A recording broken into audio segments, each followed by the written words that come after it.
Good afternoon. Getting right down to business here. We're doing it live, doing more at 4 weekday afternoons, right after Guy Benson and just before the 790 KBC News Blitz. Mottek On Money, live on the air, 790 KBC, streaming live online worldwide at kbc.com. The free KBC app and on-demand podcast, kbc.com, Apple iTunes, YouTube, all your favorite podcast platforms. Big, beautiful first half of 2025, as it turns out. The first half of the year goes into the Wall Street history books with record highs.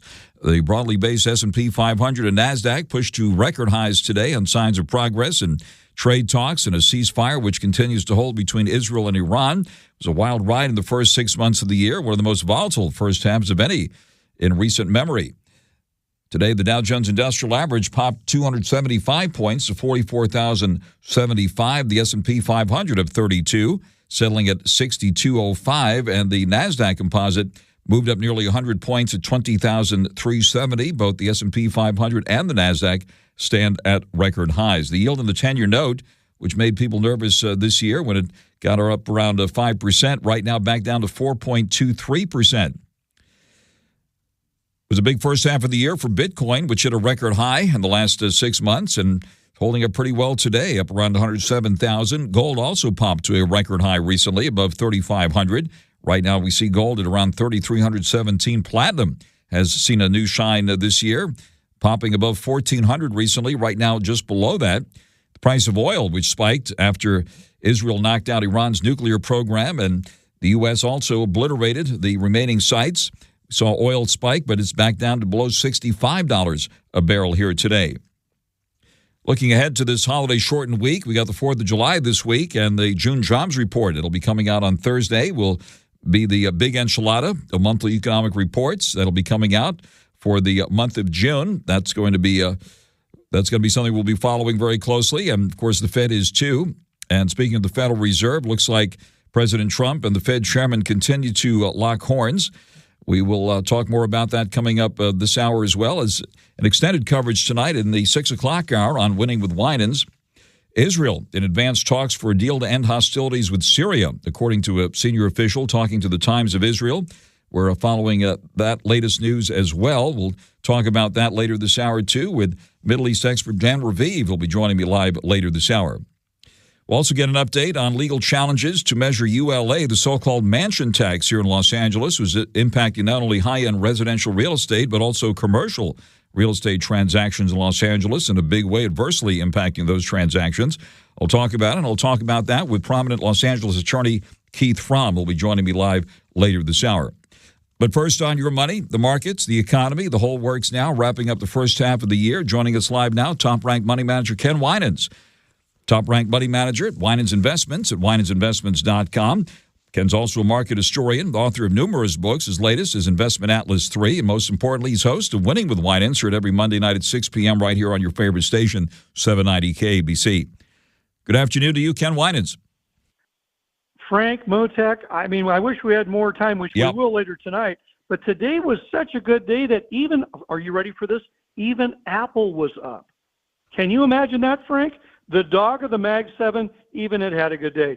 It's quite amazing. We ended, and actually, through the weekend, there were a lot of pins and needles out there about what was going to go on with the big, beautiful bill. There was a lot of talk, whether it's been covered or not, in California, having to close that $12 billion deficit.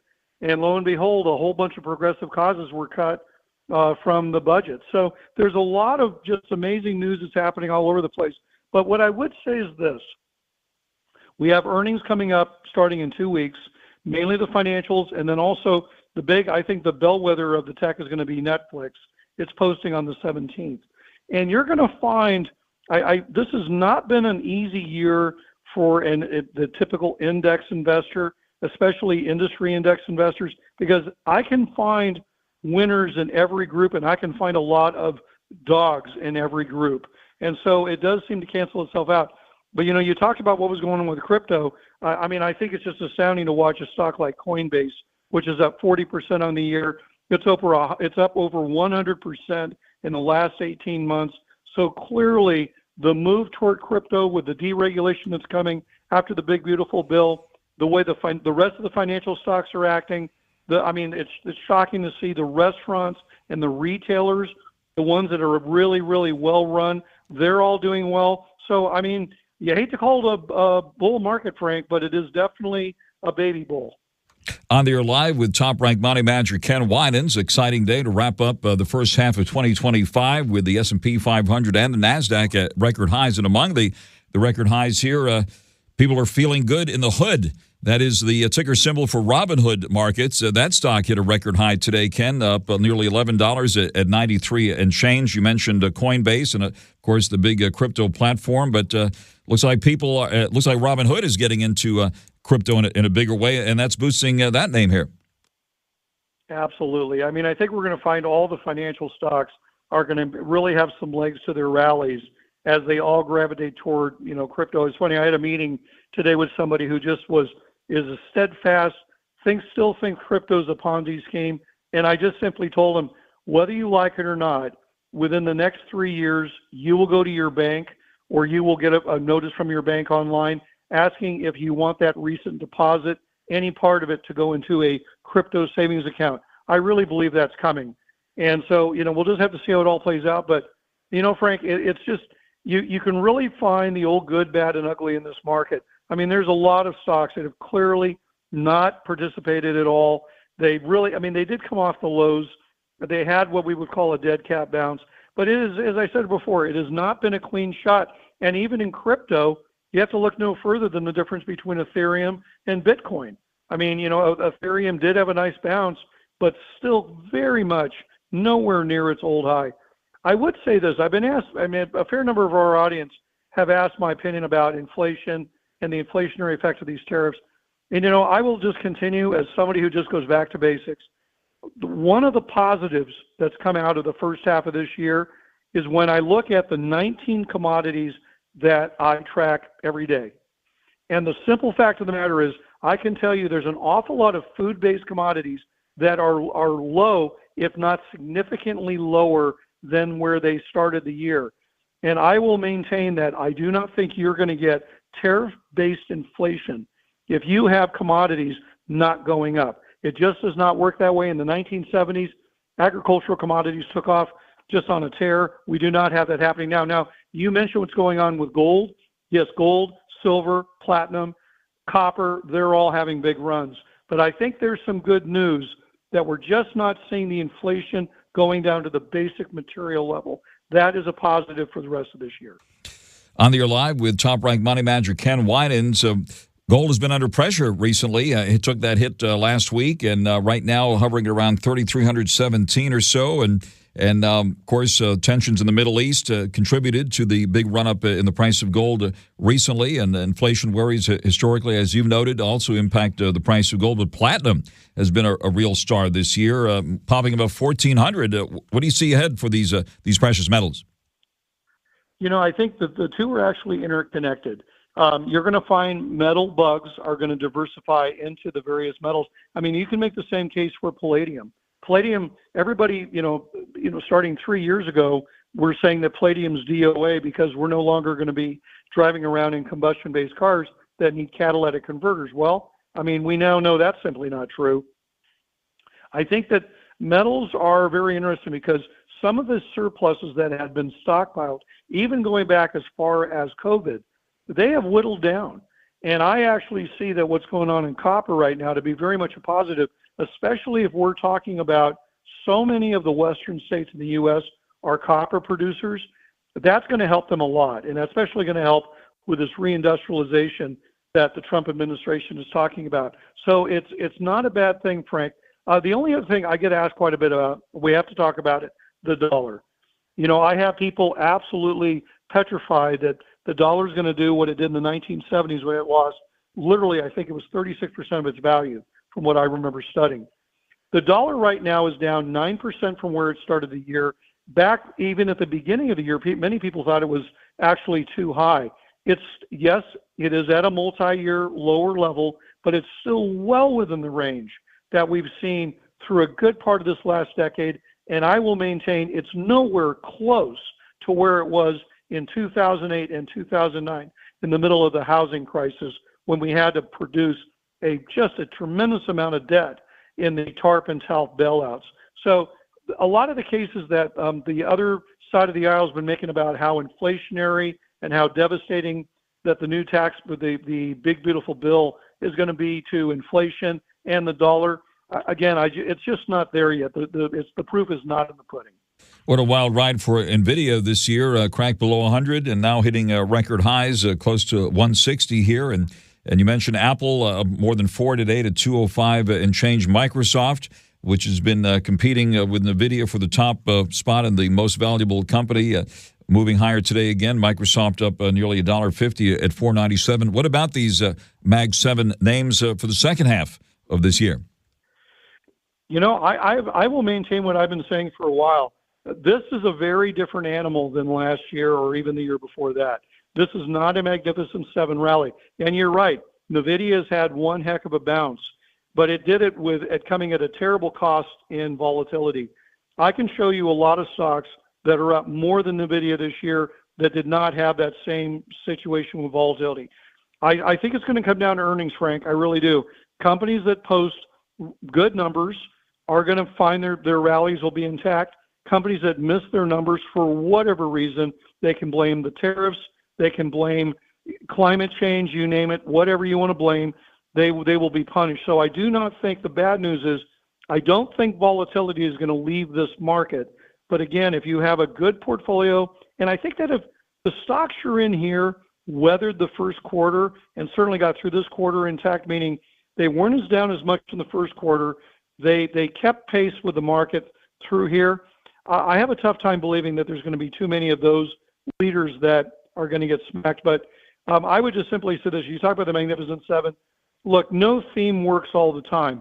I'm not saying that Apple's a bad stock or that Google's a bad stock or Amazon. Nothing to the sort. They're magnificent companies in their own way. But they don't go up every single year. And I think it's good to have people remember these lessons and learn to pivot and go after things. Real quick, I ran my legacy stock index for the leadership of 2025, and I mentioned it earlier.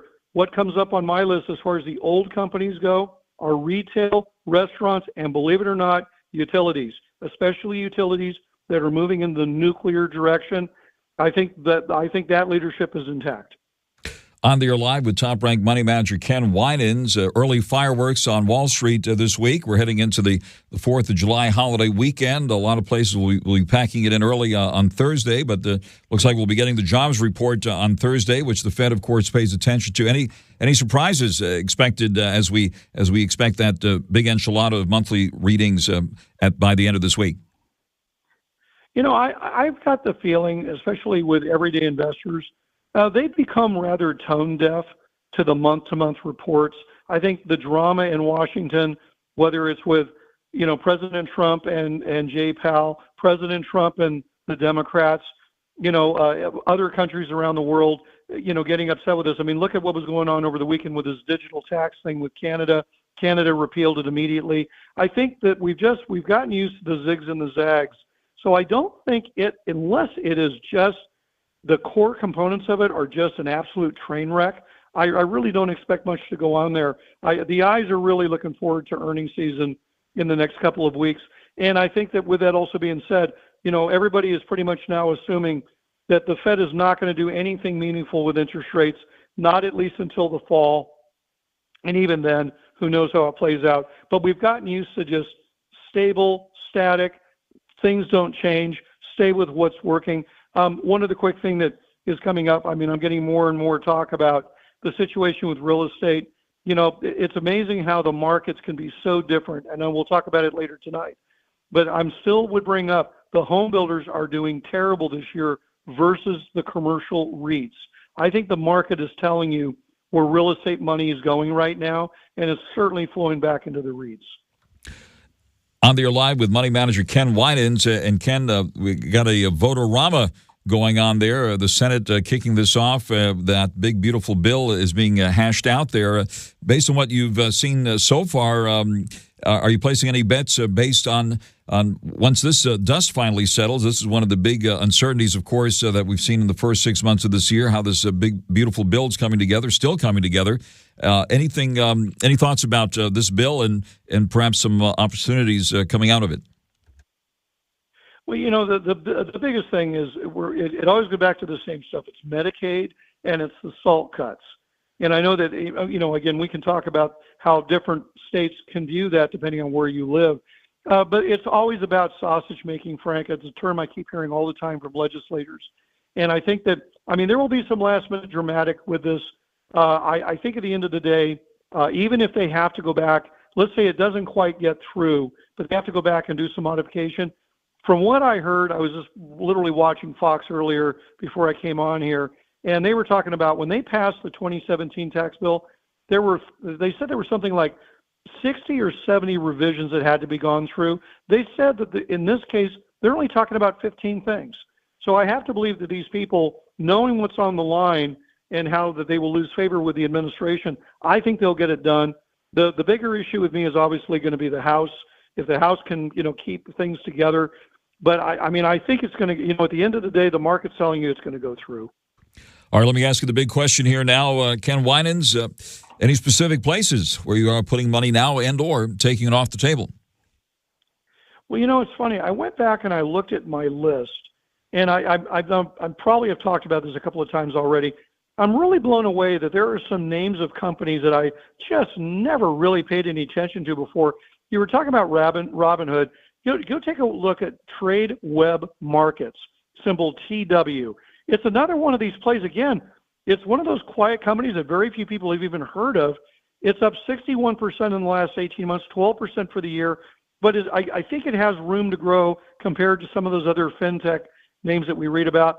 I would also say, I know that everybody likes to talk about what's going on with Apple and what's going on with NVIDIA. I'll tell you what, right now, hands down, my favorite tech stock of the bunch is IBM, old big blue. Yes, it's a little extended right here, but I think they're going to knock the ball out of the park when they start posting their earnings. I would just take a good look there. Last but not least, if everybody's talking about, well, I guess there's going to be peace in the world. We don't need defense stocks now. You're wrong. Europe is going to have to rearm. They're going to be buying a lot of things for the United States. And I would just take a look at some of these specialty defense stocks. One that's been in the news quite a bit lately is Kratos Defense. The other one that I like, that one's KTOS. The other one is Howmet, symbol HWM. These guys are core component makers. I love stories like that because the CEO could walk into any restaurant in LA and no one would know who these people are. I'd much rather own that stock than a celebrity CEO. And then I think you talked about gold having a pullback. Any pullback on gold, I would certainly be a net buyer of at least the GLD ETF. Again, gold has serious strength to it. It's not stopping anytime soon. All right, with Apple getting that pump today, I have to ask you one of my favorite questions. Has Apple bottomed? That is entirely up to what Apple tells us during its earnings season. It's attempted to make a bottom several times last fall and going into here. But, Frank, if you remember 3 weeks ago when they had their big, the big engineering conference all about Apple products and the stock was down that day, that tells me that whatever they're coming up with, there's a bit of a thud. I just think it's going to come up to whatever new things are coming out. I think it's going to come down to things like Apple TV, Apple moving into other areas. Clearly, the goggles were a complete disaster. I think that's going to have to be more of that. I think more phones are not going to do it for them. They need that next big thing, and I think they're still searching. That's my opinion. Fantastic, Ken. We'll look forward to continuing the conversation on winning with Winans coming up at 6 o'clock here this evening on your favorite station, 790 KABC.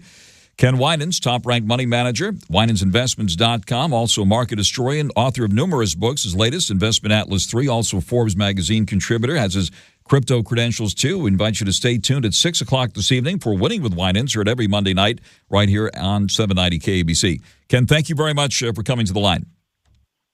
Yeah, we got a lot to talk about tonight, yes. My friend. I'll see you soon. All right. Fantastic, Ken. Thank you very, very much. And out to the freeways now, 790 KABC.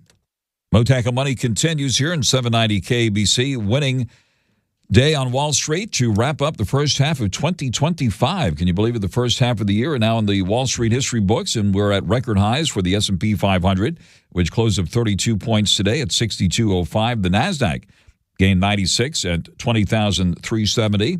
The Dow popped 275 points higher at 44,095. Looks like the yield in the 10-year note has eased to 4.23%. That is good news for the real estate business. That's the one that impacts the fixed-rate mortgage rates, which have been easing recently. Looks like in the second quarter, the S&P 500 is up about 24% over the past 12 months anyway, with a nice pop this year to record highs. The price of gold is moving higher today of about $10 at $3,317 and change. Silver at $36.33, and platinum, which popped about $1,400 recently, is right now at $1,371 and change. Palladium, keeping an eye on that one too, at $1,117 and change. NVIDIA knocking out of the park with record highs of 24 cents at $157 and change. Microsoft up $1.47 at $497.41. Apple got a $4.09 pop today to $205.17. Netflix continues on a roll of more than $16 at $1,339 and change. Bitcoin, of course, has had a pretty impressive year, hitting record highs. We'll be talking more about that in the 6 o'clock hour as well this evening when we continue the market conversation with top-ranked money manager Ken Winans coming up in the 6 o'clock hour. But let's bring up Bitcoin here right now. Down about 500 at the moment, still above 107,000, 107,279. Ethereum at 24.91, and Doge at the moment at 16 cents. And now the latest news on 790 KABC. The United States Soccer Federation presents the U.S. Soccer Podcast. Inside the opening 45 seconds. What a goal! Jack McGlynn with that cannon of a left foot. Never miss a game. What a start for the United States. Shot for distance. What a goal! Never miss a moment. Exquisite from the San Diegan. Can he finish? Yes, he can! Yeah! The U.S. Soccer Podcast. Follow and listen on your favorite platform. Mottek On Money continues here, 790 KABC. A little over a week after Israel and the U.S. obliterated Iran's nuclear program, an Israeli official says the Prime Minister of Israel, Benjamin Netanyahu, could visit the White House as early as next week. Meanwhile, the latest headlines say Israel is in advanced talks for a deal to end hostilities with Syria, according to the Times of Israel.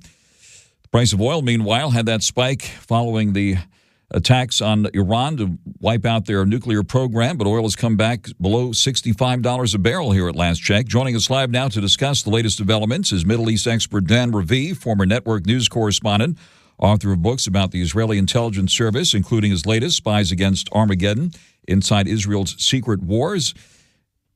Also, the Mossad Files, his latest podcast, is out too. Dan RAVIV, thank you very much for taking the call and following all of this with us so closely. Every time we speak about these subjects, Frank, there's a lot to cover. So what's on your mind first? Well, let's talk about what's happening with Israel and Iran. Looks like the ceasefire is holding. What else do we need to know about recent developments here?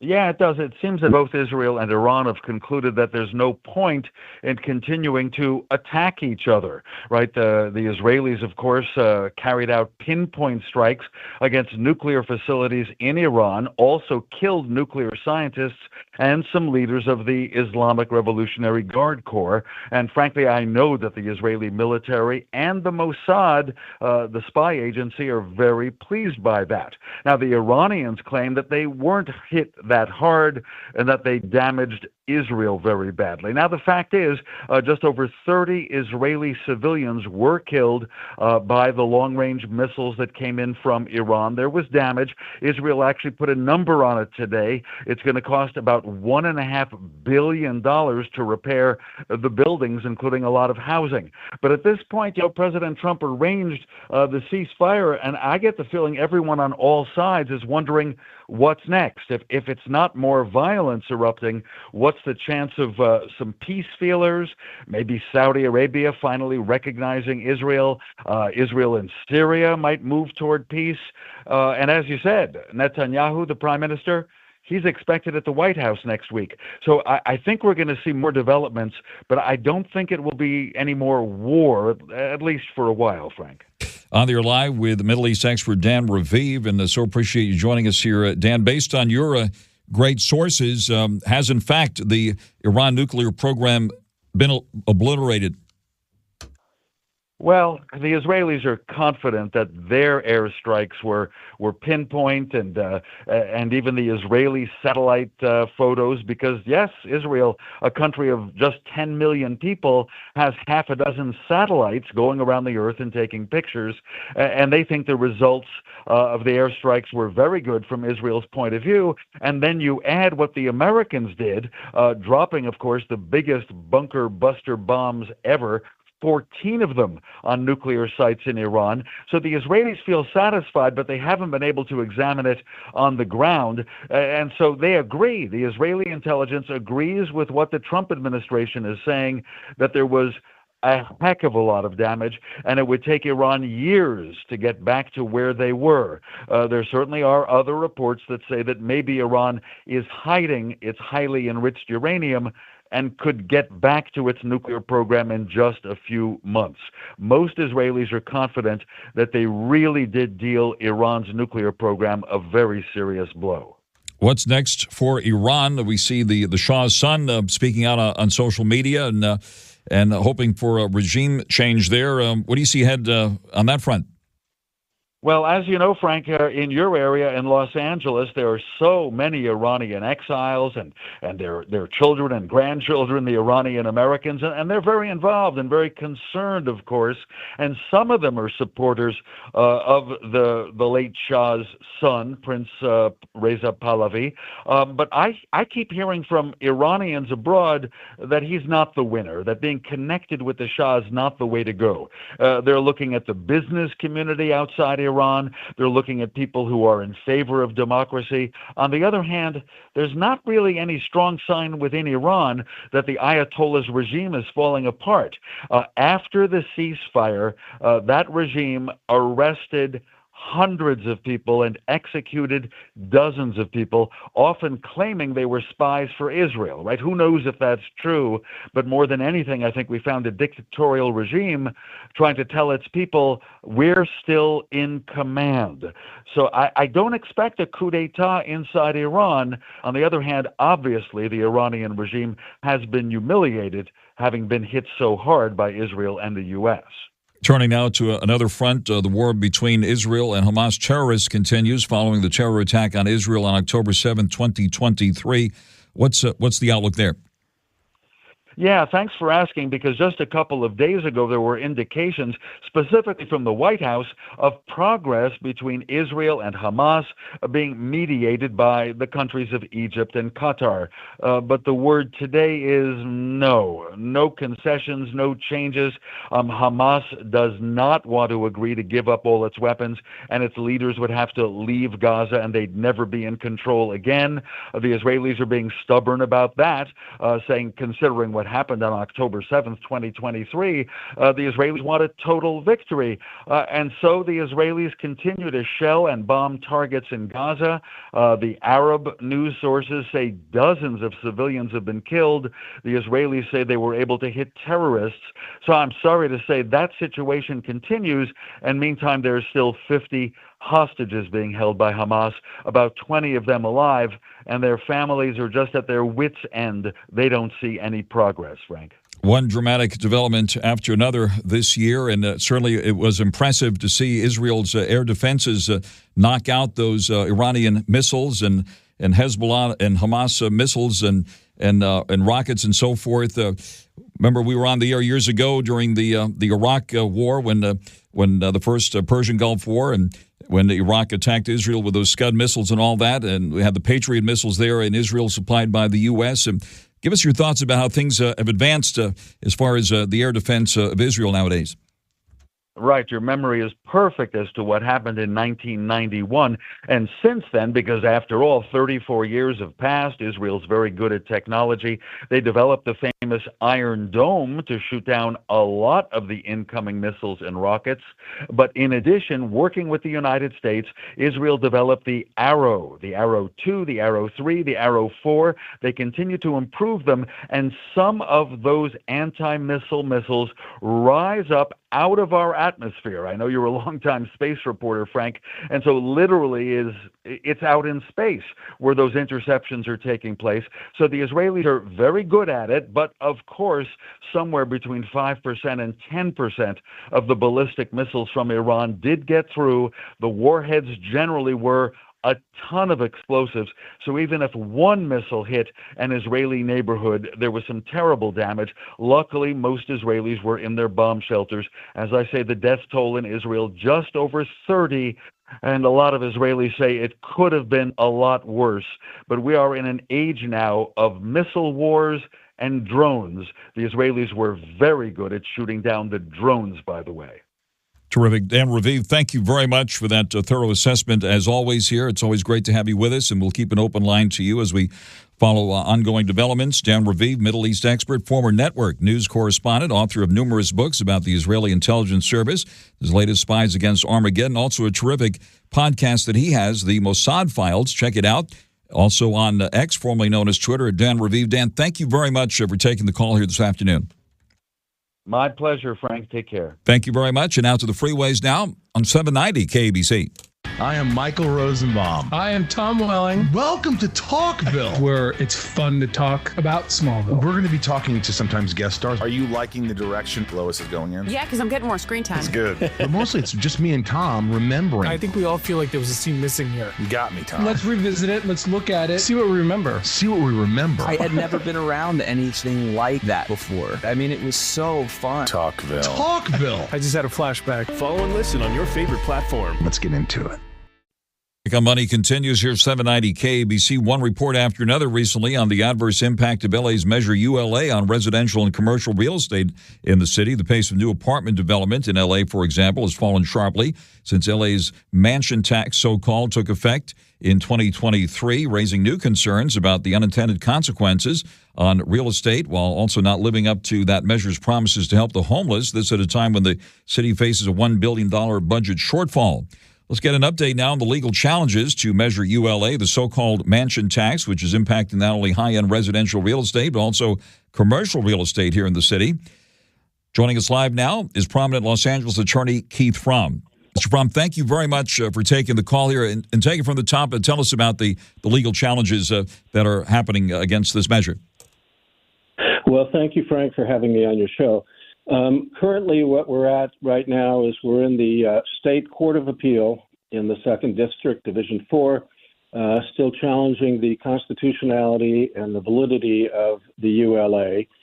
We have a number of different constitutional theories on that, one of the most prominent being a violation of equal protection. Basically, this act has, or this initiative has singled out a few politically unpopular people that have been derisively labeled millionaires and billionaires who don't pay their fair share, when in fact they may be just mom and pop owners of apartment buildings. They may be nonprofits that own low-cost housing projects. They have to pay it.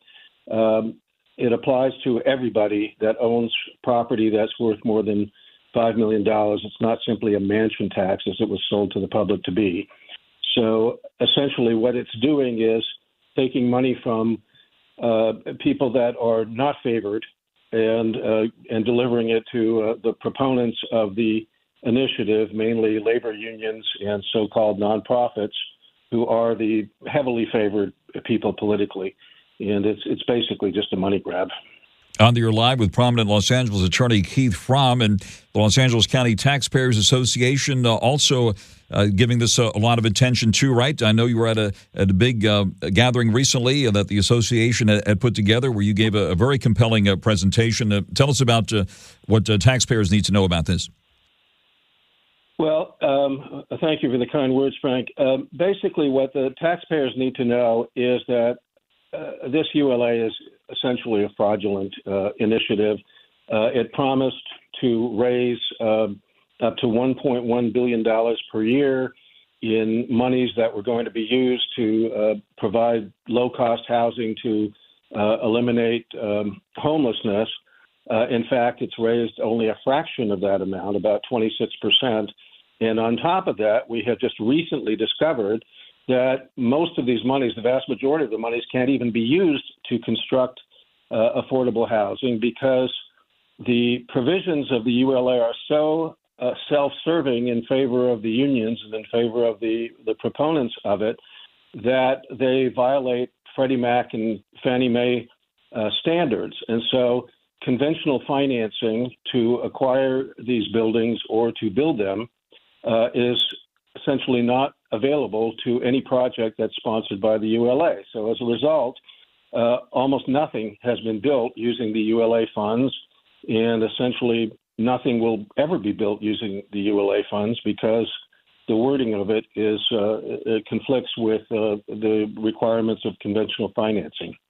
On your line with attorney Keith Fromm, and certainly the situation here is especially urgent given the firestorm recovery in the Palisades, and which is part of Los Angeles, right? Tell us how this so-called mansion tax, which is impacting residential as well as commercial real estate, discouraging investment just at a time when LA needs to rebuild here. Well, you can imagine that the way that developers determine whether they are going to purchase a property or not, and the price that they're going to pay for it is determined by the residual land value, which basically means they take whatever profit they think they can get from building a new home, for example, and they subtract all the costs out of it, including, in this case, the cost of the ULA, which for a house of $10 million or more in the Palisades, which would not be unusual for new houses in the Palisades, the tax is 5.5%, or on a $10 million purchase, it's $550,000. So that amount has to come directly off of the purchase price of the land. So it may very well be that the mortgages of the people who own the land may be greater than the prices that the developers are willing to pay for the land, and that makes the deal impossible. By the same token, the lenders are going to be very concerned about their ability to resell properties in the event that they have to take them back in foreclosure. And so they have to calculate as well the risk of having to pay this enormous ULA tax if they take the property back, and therefore they may be much more conservative in their assessments as to how much money they're willing to lend, and they may not be willing to lend enough even to reconstruct the property. So as it stands right now, there are hundreds of lots in the Palisades available for sale, but there are very few buyers, and I don't anticipate that this is going to change in the near future. That is very big news. Any talk about at least suspending this ULA tax in the fire-ravaged areas there? Well, I know this was something that Mayor Bass had considered at one point, but unfortunately the language of the ULA is so ironclad and so tilted in favor of its proponents, primarily the unions, that it's not really possible to suspend it. One would have to pass another initiative to overturn the ULA initiative. Mr. Fromm, thank you very much for that comprehensive update on this very, very important issue at this critical time. We'll keep an open line to you for updates on this. Thank you very much for taking the call here. That is prominent Los Angeles attorney Keith Fromm, spearheading the legal challenge to ULA, the so-called mansion tax here in Los Angeles, which has been impacting commercial real estate in a big way, and pretty much real estate across the board here in the Los Angeles area. Stay tuned now for the 790 KBC News Blitz. Then at 6, we're going to do a comprehensive conversation with Ken Winans on Winning with Winans about today's market action, record highs for the stock market. That and more straight ahead on 790 KBC. The United States Soccer Federation presents the U.S. Soccer Podcast. Inside the opening 45 seconds. What a goal! Jack McGlynn with that cannon of a left foot. Never miss a game. What a start for the United States. Shot for distance. What a goal! Never miss a moment. Exquisite from the San Diegan. Can he finish? Yes, he can! Yeah! The U.S. Soccer Podcast. Follow and listen on your favorite platform.